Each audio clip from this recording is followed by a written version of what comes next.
놀라운 일이 벌어졌습니다. 한국어를 배운 외국인들의 대우가 달라진다는 이야기가 퍼지면서 한국어 학과의 인기가 급상승하고 있다고 하는데요. 특히 한국어를 익힌 후 인생이 극적으로 바뀐 외국인의 사연이 많은 관심을 받고 있습니다. 과연 어떤 이야기가 숨겨져 있을까요? 지금부터 함께 알아보겠습니다. 영상 시작 전에 구독과 좋아요는 콘텐츠 제작에 큰 힘이 됩니다. 안녕하세요. 저는 스리랑카의 작은 마을 캔디에서 태어나 자란 아룬 페레라입니다. 32살이 된 지금 저는 한국의 울산에서 공장 노동자로 일하고 있습니다.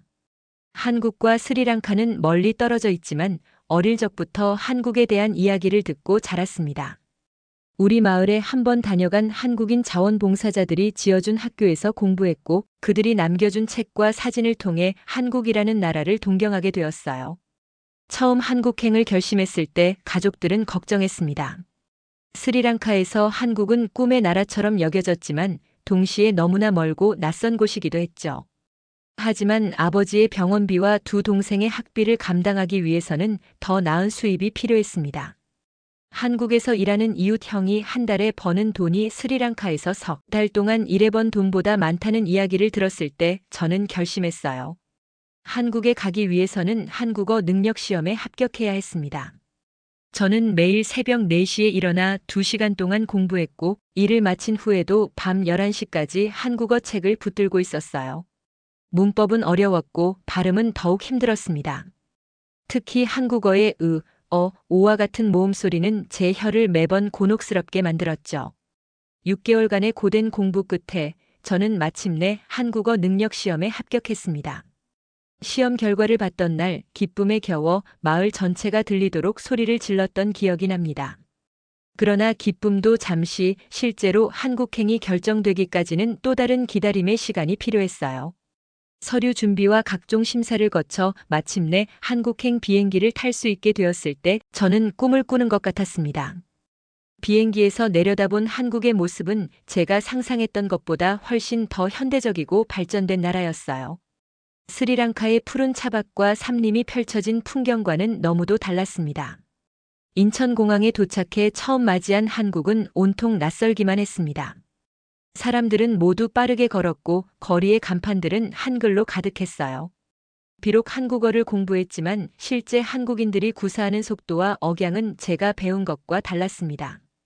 간신히 공항 안내 데스크에서 울산으로 가는 버스를 찾아 탔어요. 버스 창밖으로 보이는 한국의 풍경은 마치 영화 속 장면 같았습니다. 높은 빌딩들, 반듯하게 정리된 도로, 그리고 곳곳에 피어있는 벚꽃이 인상적이었어요. 특히 한강을 지나는 순간은 잊을 수 없을 정도로 아름다웠습니다. 스리랑카의 마하웰리 강과는 또 다른 웅장함이 느껴졌죠. 울산에 도착했을 때는 이미 저녁이었습니다.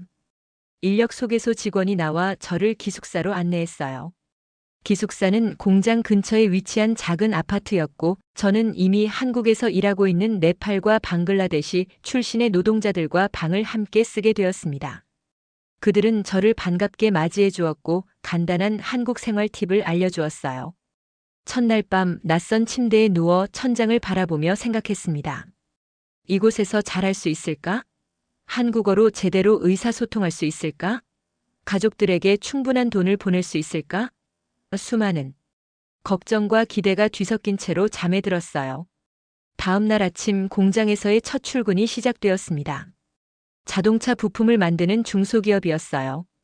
다른 외국인 노동자들과 함께 공장으로 향하는 길, 심장이 빠르게 뛰는 것을 느꼈습니다.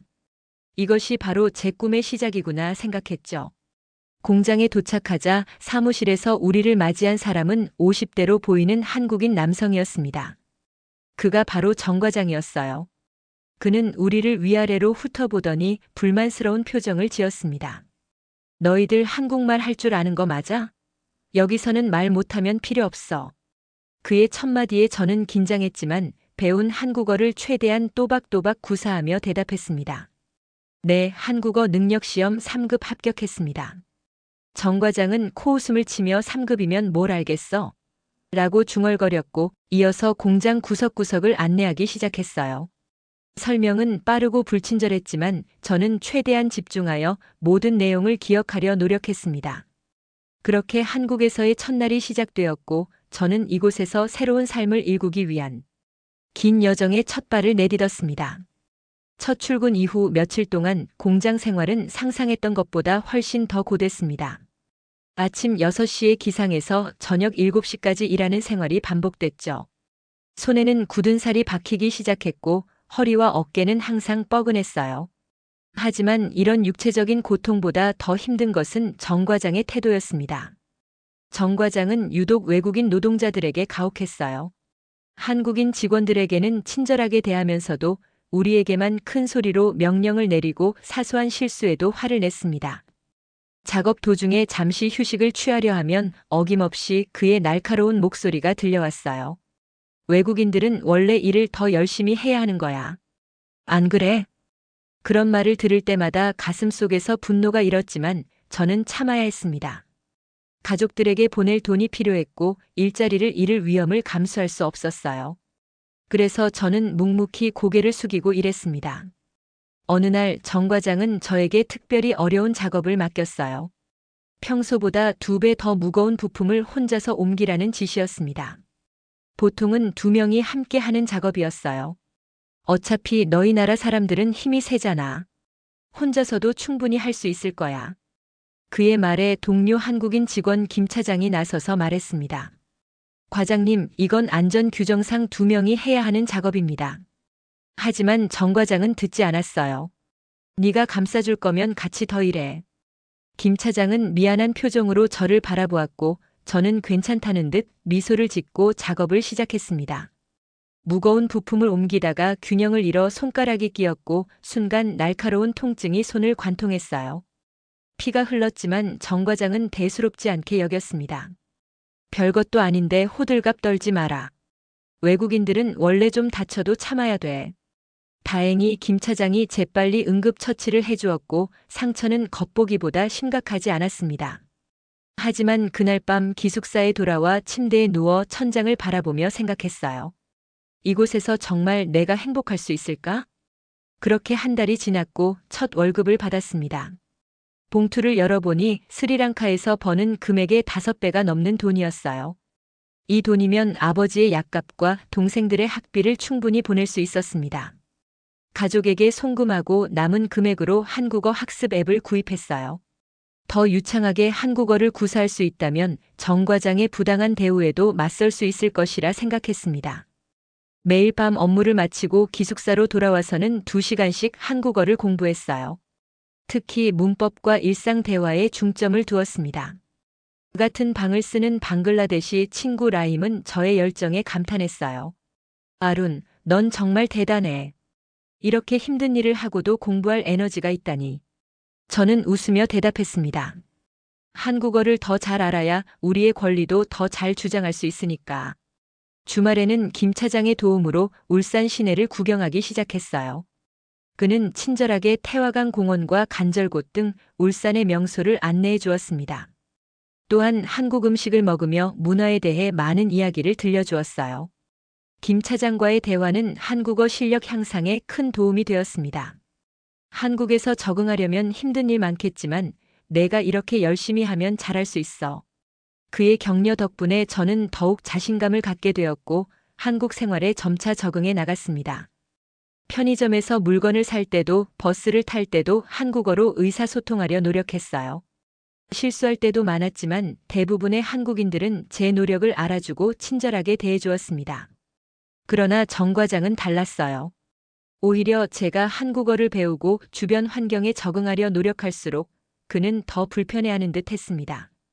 어느 날 제가 한국인 동료와 자연스럽게 대화하는 모습을 본 후 정 과장은 제게 따로 불렀어요. 너 왜 이렇게 나대? 그냥 조용히 시키는 일이나 해. 그의 말에 상처받았지만 저는 참고 일에 집중했습니다. 하지만 그날 이후로 정 과장은 더욱 고약해졌어요. 특별히 어려운 작업을 저에게만 배정하고 쉬는 시간도 다른 사람들보다 짧게 주었습니다. 심지어 제가 한국어로 질문하면 일부러 빠르게 말해 저를 당황시키기도 했어요. 한국말 잘한다면서? 그러면 이거 혼자 해봐. 어느 날 정 과장은 제게 창고 정리를 혼자 하라고 지시했습니다. 보통 3명이 함께 하는 작업이었지만 그날은 유독 저에게만 맡겼어요. 무거운 상자들을 옮기다가 균형을 잃고 넘어질 뻔했을 때 마침 지나가던 김 차장이 저를 도와주었습니다. 과장님, 이건 너무한 거 아닙니까? 아룬 혼자서 어떻게 이 많은 일을 다 합니까? 정 과장은 짜증을 내며 대답했어요. 외국인들은 원래 이런 거 잘하잖아. 몸 쓰는 일이니까. 그 말에 김 차장은 더 이상 참지 못하고 목소리를 높였습니다. 과장님, 그건 명백한 차별입니다. 회사 규정에도 어긋나는 행동이에요. 정 과장은 화를 내며 자리를 떠났고 김 차장은 저를 도와 창고 정리를 마쳤습니다. 일을 마친 후 그는 제게 미안하다며 한국 노동법에 대해 알려주었어요. 아룬, 내가 외국인이라도 한국에서는 동등한 권리가 있어. 부당한 대우를 받으면 참지 말고 말해. 그날 밤 저는 김 차장이 알려준 웹사이트에서 외국인 노동자의 권리에 대해 공부했습니다. 한국어 공부가 더욱 절실해졌고 제 권리를 지키기 위해 더 많은 것을 알아야 한다고 느꼈어요. 이제 단순히 참는 것이 아니라 정당하게 맞서 싸울 준비를 해야 할 때였습니다. 한국어 공부를 더욱 열심히 한 지 석 달쯤 지났을 때 저는 스스로의 실력 향상에 놀라움을 느꼈습니다. 이제는 공장에서 오가는 대화를 거의 다 이해할 수 있었고 제 생각도 어느 정도 표현할 수 있게 되었어요. 특히 노동법과 관련된 용어들을 집중적으로 공부했기에 제 권리에 대해 더 명확히 알게 되었습니다. 김 차장은 제 한국어 실력 향상에 큰 도움을 주었습니다. 퇴근 후에도 종종 시간을 내어 저와 대화를 나누며 교정해 주었고 주말에는 울산을 넘어 경주와 부산까지 함께 여행하며 한국 문화를 소개해 주었어요. 해운대 해변에 처음 갔을 때의 감동은 아직도 생생합니다. 너른 바다를 보며 스리랑카에 있는 가족들을 생각했고 언젠가 그들도 이 아름다운 풍경을 볼 수 있게 하겠다고 다짐했어요. 경주에서는 불국사와 석굴암을 방문했습니다. 1000년이 넘는 역사를 간직한 건축물과 석조 불상을 보며 한국의 깊은 역사와 문화에 감탄했어요.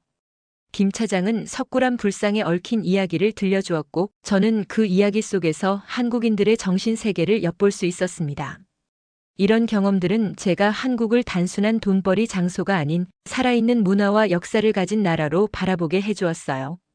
점차 한국에 대한 애정이 깊어졌고 이곳에서의 삶이 더 의미 있게 느껴지기 시작했습니다. 하지만 공장에서의 상황은 여전히 어려웠어요. 정 과장은 제가 한국어를 더 잘하게 되자 오히려 더 신경질적으로 대했습니다. 이제는 노골적인 인종차별적 발언까지 서슴지 않았어요. 너희 나라 사람들은 원래 이렇게 눈치가 없어. 한국어를 배웠다고 자기가 한국인이 된 것 같냐? 이런 말들이 가슴에 상처를 주었지만 저는 더 이상 예전처럼 묵묵히 참지 않았습니다. 한국어로 정중하게 대응하기 시작했어요. 과장님, 그런 말씀은 상처가 됩니다. 저도 존중받고 싶습니다. 제가 이렇게 대응하자 정 과장은 더욱 화를 냈고 일부러 더 어려운 작업을 맡기며 저를 시험했습니다. 그러나 동료들, 특히 김 차장과 몇몇 한국인 직원들이 저를 지지해주기 시작했어요. 그들은 정 과장의 부당한 지시에 의문을 제기했고 때로는 함께 일을 도와주었습니다. 어느 날 점심시간에 김 차장이 저를 찾아왔습니다. 그는 정 과장의 행동이 단순한 개인적 괴롭힘을 넘어 법적으로 문제가 될 수 있다고 조언했어요. 아룬, 내가 겪은 일들을 기록해두는 게 좋을 것 같아. 필요하면 회사에 공식적으로 문제를 제기할 수 있어. 김 차장의 조언에 따라 저는 일기처럼 매일의 일을 기록하기 시작했습니다. 정 과장의 차별적 발언, 부당한 업무 배정, 그리고 그로 인해 생긴 안전 문제들을 상세히 적었어요. 이 기록이 언젠가 저를 보호하는 방패가 될 수 있을 거라고 생각했습니다. 무더운 여름이 찾아왔고 공장 안은 더위로 인해 더욱 힘든 환경이 되었습니다. 에어컨은 사무실에만 있었고 작업장은 선풍기 몇 대로 겨우 더위를 견뎌야 했어요. 한날은 특히 기온이 높아 작업장 온도가 38도까지 올랐습니다. 여러 직원들이 더위로 힘들어했고 휴식 시간을 조금만 더 늘려달라는 요청이 있었어요. 정 과장은 한국인 직원들에게는 추가 휴식을 허락했지만 외국인 노동자들에게는 거부했습니다. 외국인들은 더운 나라에서 왔으니까 이 정도는 견딜 수 있을 거야. 그의 말에 저는 더 이상 참을 수 없었습니다. 차분하게 앞으로 나서서 말했어요. 과장님, 한국근로기준법에 따르면 모든 근로자는 안전하고 건강한 환경에서 일할 권리가 있습니다. 국적에 상관없이요. 정 과장은 당황한 듯 했고 주변의 모든 시선이 우리에게 집중되었습니다. 그는 곧 화를 내며 소리쳤어요. 내가 뭘 안다고 그래? 법 얘기하지 마. 일이나 제대로 해. 하지만 저는 물러서지 않았습니다. 이제는 제 권리를 알고 있었고 정당하게 주장할 수 있었어요. 근로기준법 제6조에 따르면 차별적 처우는 불법입니다. 계속 이런 식이라면 회사에 공식적으로 보고하겠습니다. 순간 작업장이 조용해졌고 모두의 시선이 정 과장에게로 향했습니다. 그는 얼굴이 붉어져서는 뭔가 말하려다 그만두고 자리를 떠났어요. 그 자리에 있던 김 차장과 동료들이 저에게 다가와 지지의 말을 건넸습니다. 아룬, 정말 용기 있었어. 우리도 항상 말하고 싶었는데 못했거든. 내가 말한 게 맞아. 차별은 있어서는 안 돼. 그날 오후 공장장이 저를 사무실로 불렀습니다. 긴장된 마음으로 들어갔는데 뜻밖에도 공장장은 친절한 태도로 저를 맞아주었어요. 아룬 씨, 오늘 있었던 일에 대해 들었습니다. 정 과장의 행동이 적절하지 않았던 것 같군요. 회사는 모든 직원을 공정하게 대우하려고 노력합니다. 앞으로 그런 일이 또 있다면 주저하지 말고 직접 저에게 알려주세요. 공장장의 말에 안도감을 느꼈습니다. 그는 이어서 말했어요. 한국어를 이렇게 열심히 배우고 한국법까지 공부하는 모습이 인상적입니다. 우리 회사에 필요한 인재예요. 그날 이후 정 과장의 태도는 눈에 띄게 달라졌습니다. 더 이상 노골적인 차별은 없었고 업무 배정도 공정해졌어요. 물론 가끔 불만스러운 시선을 보내기도 했지만 예전처럼 괴롭히지는 않았습니다. 이 사건은 저에게 큰 자신감을 주었습니다. 한국어를 배우고 권리를 알게 된 것이 얼마나 중요한지 깨달았어요. 또한 대부분의 한국인들이 공정함과 정의를 중요시한다는 것도 알게 되었습니다. 이제 저는 단순한 외국인 노동자가 아니라 한국 사회의 일원으로서 자리매김하고 있다고 느꼈어요. 주말에는 이제 혼자서도 여행을 다닐 만큼 한국 생활에 익숙해졌습니다. 버스와 기차를 타고 여러 도시를 방문했고 한국의 다양한 풍경과 문화를 접했어요. 특히 부산의 해변에서 바라본 일출은 제 인생에서 가장 아름다운 순간 중 하나였습니다. 그 경험들을 통해 저는 한국에 더 깊은 애정을 갖게 되었고 이곳에서의 미래를 진지하게 고민하기 시작했습니다. 단순히 돈을 벌어 고향으로 돌아가는 것 이상의 꿈이 생겼어요. 한국에서 더 많은 것을 배우고 성장하고 어쩌면 영구적으로 정착할 수도 있겠다는 생각이 들었습니다. 한국어 공부를 더욱 열심히 한 지 석 달쯤 지났을 때 저는 스스로의 실력 향상에 놀라움을 느꼈습니다. 이제는 공장에서 오가는 대화를 거의 다 이해할 수 있었고 제 생각도 어느 정도 표현할 수 있게 되었어요. 특히 노동법과 관련된 용어들을 집중적으로 공부했기에 제 권리에 대해 더 명확히 알게 되었습니다. 김 차장은 제 한국어 실력 향상에 큰 도움을 주었습니다. 퇴근 후에도 종종 시간을 내어 저와 대화를 나누며 교정해 주었고 주말에는 울산을 넘어 경주와 부산까지 함께 여행하며 한국 문화를 소개해 주었어요. 해운대 해변에 처음 갔을 때의 감동은 아직도 생생합니다. 너른 바다를 보며 스리랑카에 있는 가족들을 생각했고 언젠가 그들도 이 아름다운 풍경을 볼 수 있게 하겠다고 다짐했어요. 경주에서는 불국사와 석굴암을 방문했습니다. 1000년이 넘는 역사를 간직한 건축물과 석조 불상을 보며 한국의 깊은 역사와 문화에 감탄했어요. 김 차장은 석굴암 불상에 얽힌 이야기를 들려주었고 저는 그 이야기 속에서 한국인들의 정신세계를 엿볼 수 있었습니다. 이런 경험들은 제가 한국을 단순한 돈벌이 장소가 아닌 살아있는 문화와 역사를 가진 나라로 바라보게 해주었어요. 점차 한국에 대한 애정이 깊어졌고 이곳에서의 삶이 더 의미 있게 느껴지기 시작했습니다. 하지만 공장에서의 상황은 여전히 어려웠어요. 정 과장은 제가 한국어를 더 잘하게 되자 오히려 더 신경질적으로 대했습니다. 이제는 노골적인 인종차별적 발언까지 서슴지 않았어요. 너희 나라 사람들은 원래 이렇게 눈치가 없어? 한국어를 배웠다고 자기가 한국인이 된 것 같냐? 이런 말들이 가슴에 상처를 주었지만 저는 더 이상 예전처럼 묵묵히 참지 않았습니다. 한국어로 정중하게 대응하기 시작했어요. 과장님, 그런 말씀은 상처가 됩니다. 저도 존중받고 싶습니다. 제가 이렇게 대응하자 정 과장은 더욱 화를 냈고 일부러 더 어려운 작업을 맡기며 저를 시험했습니다. 그러나 동료들, 특히 김 차장과 몇몇 한국인 직원들이 저를 지지해주기 시작했어요. 그들은 정 과장의 부당한 지시에 의문을 제기했고 때로는 함께 일을 도와주었습니다. 어느 날 점심시간에 김 차장이 저를 찾아왔습니다. 그는 정 과장의 행동이 단순한 개인적 괴롭힘을 넘어 법적으로 문제가 될 수 있다고 조언했어요. 아룬, 내가 겪은 일들을 기록해두는 게 좋을 것 같아. 필요하면 회사에 공식적으로 문제를 제기할 수 있어. 김 차장의 조언에 따라 저는 일기처럼 매일의 일을 기록하기 시작했습니다. 정 과장의 차별적 발언, 부당한 업무 배정, 그리고 그로 인해 생긴 안전 문제들을 상세히 적었어요. 이 기록이 언젠가 저를 보호하는 방패가 될 수 있을 거라고 생각했습니다. 무더운 여름이 찾아왔고 공장 안은 더위로 인해 더욱 힘든 환경이 되었습니다. 에어컨은 사무실에만 있었고 작업장은 선풍기 몇 대로 겨우 더위를 견뎌야 했어요. 한날은 특히 기온이 높아 작업장 온도가 38도까지 올랐습니다. 여러 직원들이 더위로 힘들어했고 휴식 시간을 조금만 더 늘려달라는 요청이 있었어요. 정 과장은 한국인 직원들에게는 추가 휴식을 허락했지만 외국인 노동자들에게는 거부했습니다. 외국인들은 더운 나라에서 왔으니까 이 정도는 견딜 수 있을 거야. 그의 말에 저는 더 이상 참을 수 없었습니다. 차분하게 앞으로 나서서 말했어요. 과장님, 한국 근로기준법에 따르면 모든 근로자는 안전하고 건강한 환경에서 일할 권리가 있습니다.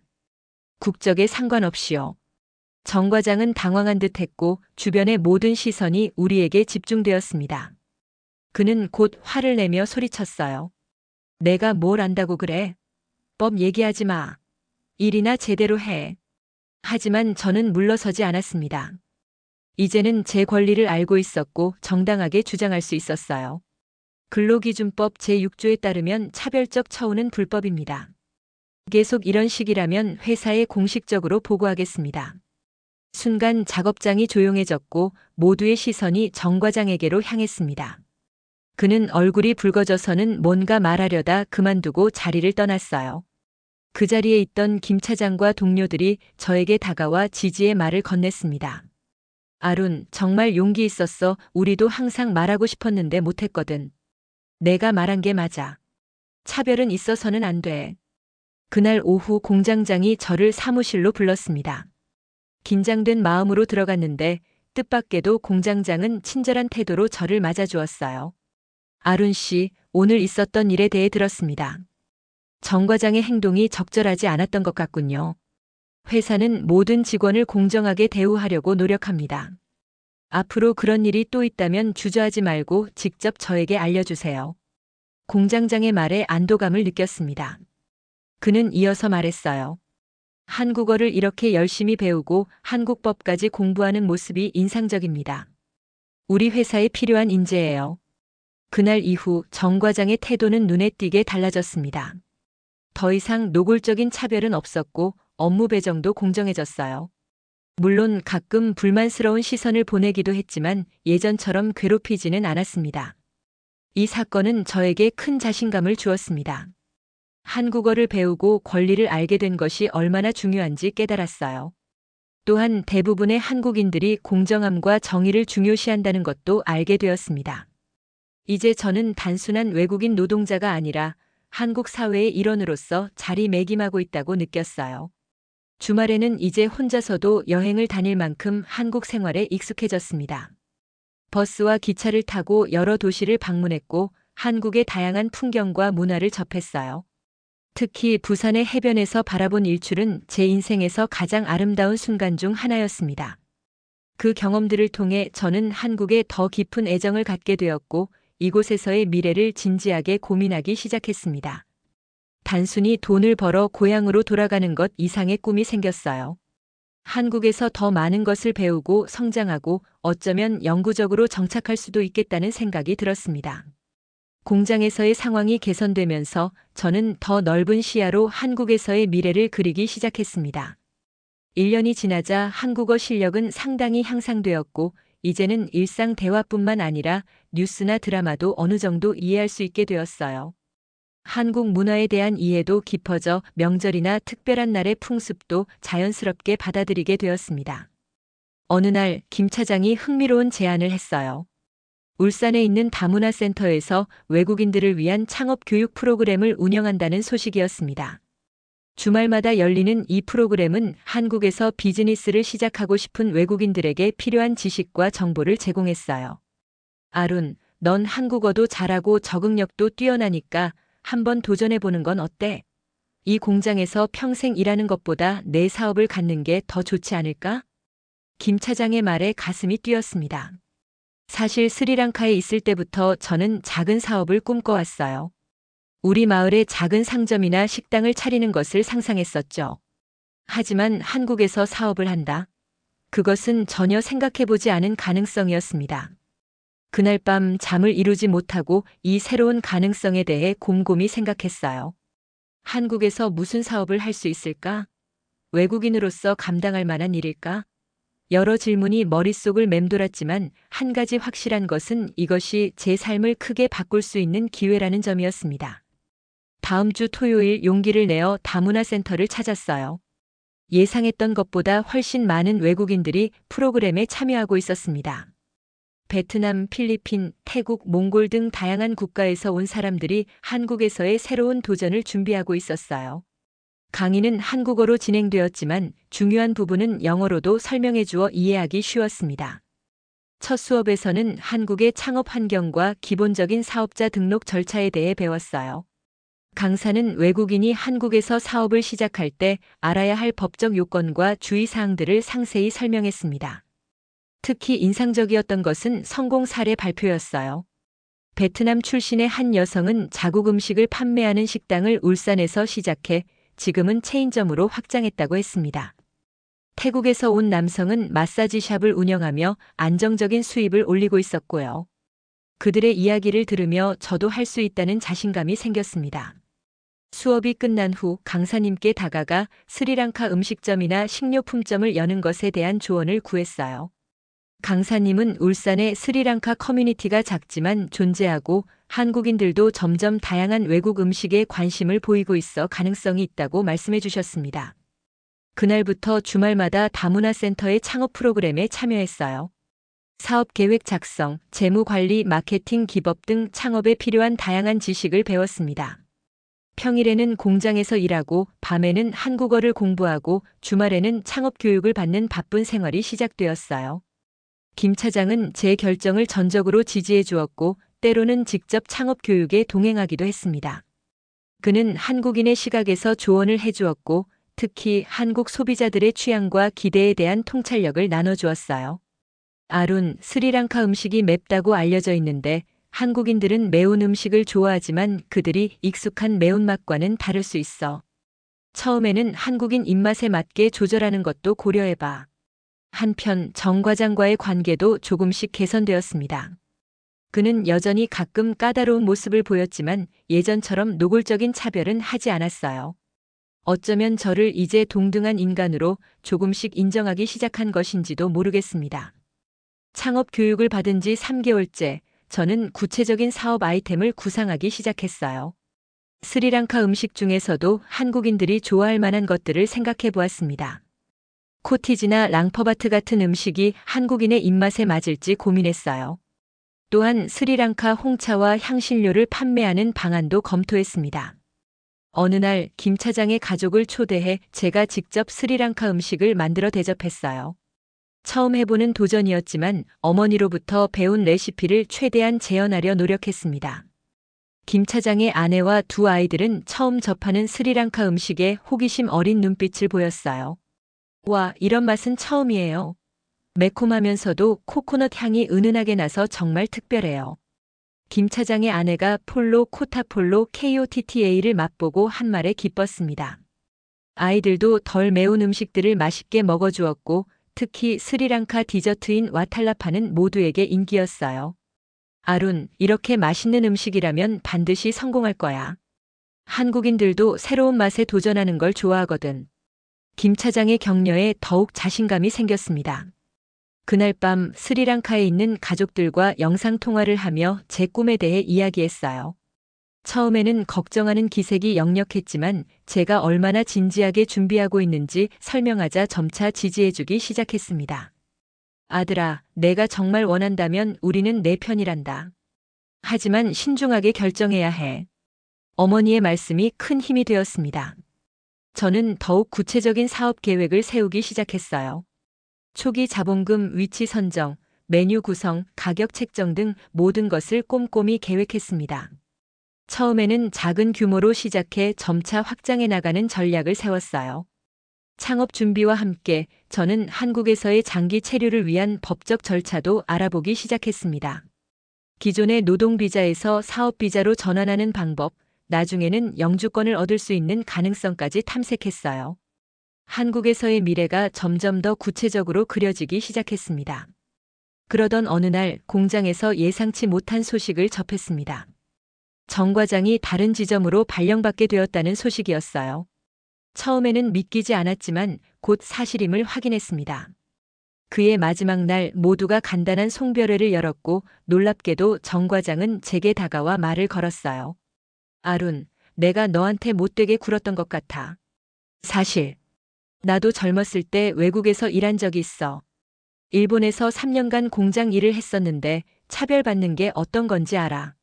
내가 당당하게 맞서는 모습을 보고 많이 생각했어. 그의 고백에 놀랐지만 마음 한구석이 따뜻해지는 것을 느꼈습니다. 사람은 누구나 변할 수 있고 이해할 수 있다는 것을 깨달았어요. 과장님 괜찮습니다. 저도 많이 배웠습니다. 새로운 곳에서도 건강하시길 바랍니다.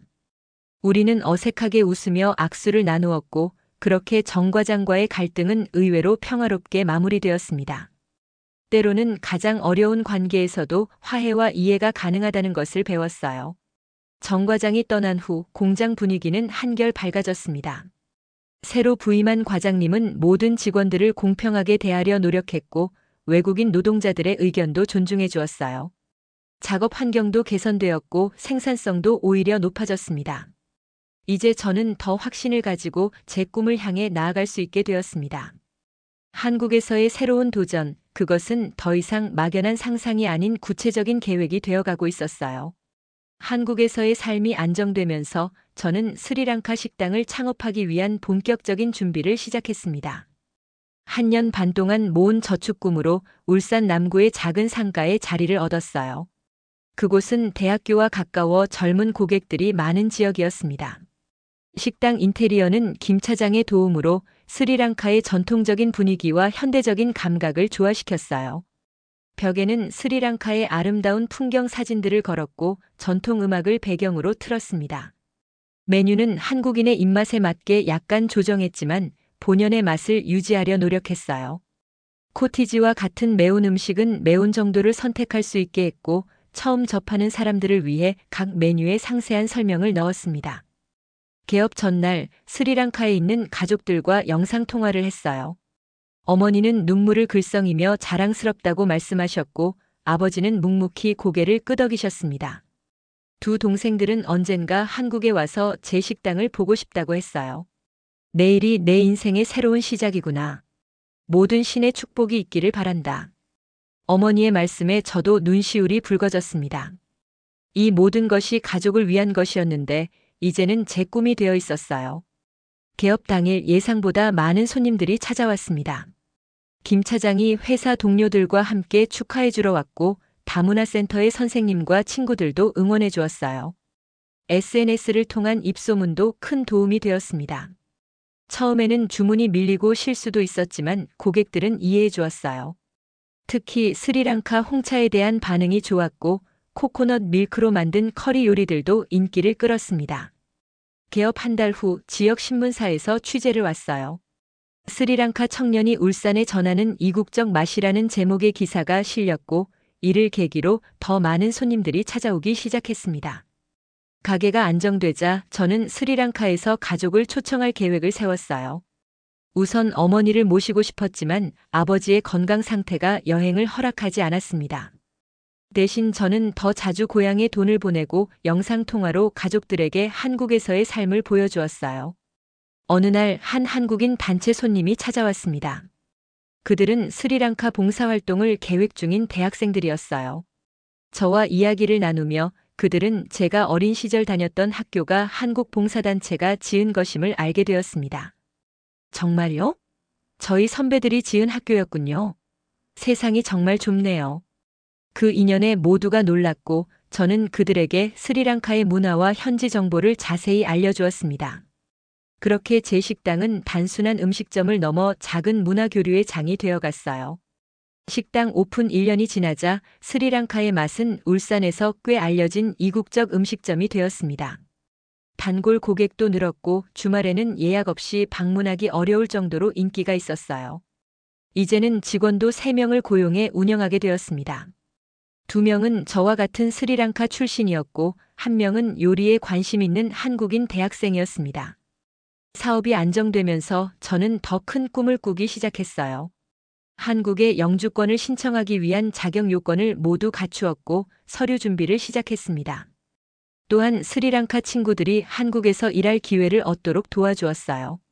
그들이 저처럼 언어와 문화 장벽으로 힘들어하지 않도록 제가 배운 모든 것을 나누려 노력했습니다. 김 차장은 여전히 제 가장 든든한 지원자였어요. 그는 주말마다 식당에 들러 손님들과 이야기하며 한국인들의 피드백을 전해주었고 사업 확장에 대한 조언도 아끼지 않았습니다. 그의 도움으로 저는 한국의 사업 환경을 더 깊이 이해할 수 있었어요. 어느 날 놀라운 제안을 받았습니다. 부산의 한 사업가가 우연히 제 식당을 방문했다가 음식에 반해 프랜차이즈로 확장하자는 제안을 한 것이었어요. 처음에는 망설였지만 이것이 스리랑카 음식을 더 많은 한국인에게 알릴 수 있는 기회라고 생각했습니다. 아룬 씨, 당신의 음식은 정말 특별해요. 스리랑카의 진정한 맛을 느낄 수 있었습니다. 부산에도 이런 맛집이 있으면 좋겠어요. 그 말에 용기를 얻어 저는 프랜차이즈 계약을 맺기로 결정했습니다. 김 차장의 도움으로 계약서를 꼼꼼히 검토했고 품질 관리 방안도 철저히 준비했어요. 그렇게 부산의 2번째 매장을 열게 되었고 오픈 첫날부터 많은 손님들이 찾아주었습니다. 부산 매장의 성공에 힘입어 곧이어 대구에도 3번째 매장이 문을 열었어요. 각 매장은 현지인 매니저가 운영했지만 저는 정기적으로 방문해 음식 품질과 서비스를 관리했습니다. 모든 매장에서 스리랑카의 정통 레시피를 지키되 한국인의 입맛에 맞게 약간의 조정을 하는 것이 저의 원칙이었어요. 성공이 커질수록 저는 고향에 대한 책임감도 더 크게 느꼈습니다. 스리랑카의 가족들에게 정기적으로 돈을 보내는 것을 넘어 마을 전체를 돕고 싶었어요. 그래서 작은 재단을 설립해 마을 학교를 지원하기 시작했습니다. 한때 제가 공부했던 학교에 컴퓨터실을 만들어 주었고 가난한 가정의 아이들을 위한 장학금도 지원했어요. 아들아, 내가 이런 일을 하리라고는 상상도 못했단다. 이제 우리 마을 아이들은 내 덕분에 더 나은 교육을 받을 수 있게 되었구나. 어머니의 자랑스러운 목소리를 들으며 저는 모든 노력이 헛되지 않았다고 느꼈습니다. 비록 고향을 떠나 있지만 이렇게 도움을 줄 수 있다는 것이 기뻤어요. 김 차장은 결국 회사를 퇴직하고 제 사업의 공식 파트너가 되었습니다. 그는 한국 시장에 대한 전문적인 지식을 바탕으로 마케팅과 사업 확장을 담당했고 저는 메뉴 개발과 품질 관리에 집중했어요. 우리의 협력은 완벽한 시너지를 발휘했고 비즈니스는 더욱 성장했습니다. 울산의 다문화센터와 정착지원센터에서는 저를 성공적인 이민자의 롤모델로 소개하기 시작했어요. 다른 외국인 노동자들에게 강연을 부탁받았을 때 처음에는 부끄러워 망설였지만 제 경험이 누군가에게 도움이 된다면 기꺼이 나누고 싶었습니다. 한국어를 배우는 것이 가장 중요합니다. 언어를 알면 권리도 알 수 있고 기회도 얻을 수 있어요. 그리고 절대 포기하지 마세요. 모든 어려움은 지나갑니다. 제 강연을 들은 많은 외국인들이 용기를 얻었다고 말해주었고 그것이 저에게는 큰 보람이었습니다. 특히 공장에서 어려움을 겪고 있는 노동자들에게 법적 권리와 한국 생활 적응에 관한 조언을 해줄 수 있어 기뻤어요. 한국 생활 6년 차가 되었을 때 저는 마침내 영주권을 취득했습니다. 이제 한국은 제 제2의 고향이 되었고 저는 두 나라 사이의 문화적 가교 역할을 하고 있다고 느꼈어요. 식당은 단순한 사업을 넘어 문화 교류의 장이 되었고 많은 한국인들이 스리랑카에 관심을 갖게 되었습니다. 영주권을 취득하고 사업도 안정되자 저는 오랫동안 미뤄왔던 계획을 실행에 옮겼습니다. 바로 스리랑카에 계신 부모님을 한국으로 모시는 일이었어요.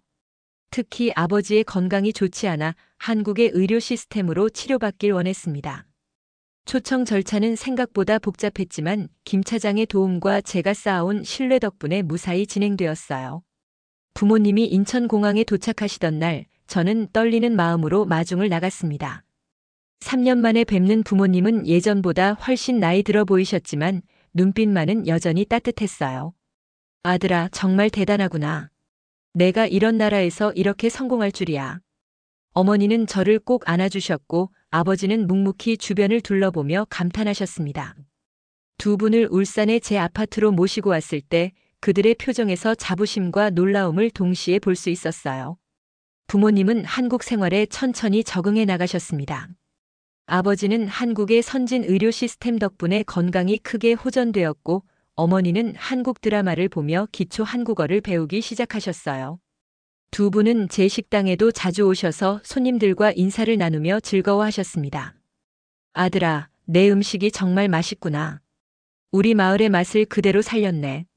어머니의 칭찬은 저에게 무엇보다 값진 인정이었습니다. 스리랑카에서 배운 요리법을 한국에서 빛내고 있다는 사실이 자랑스러웠어요.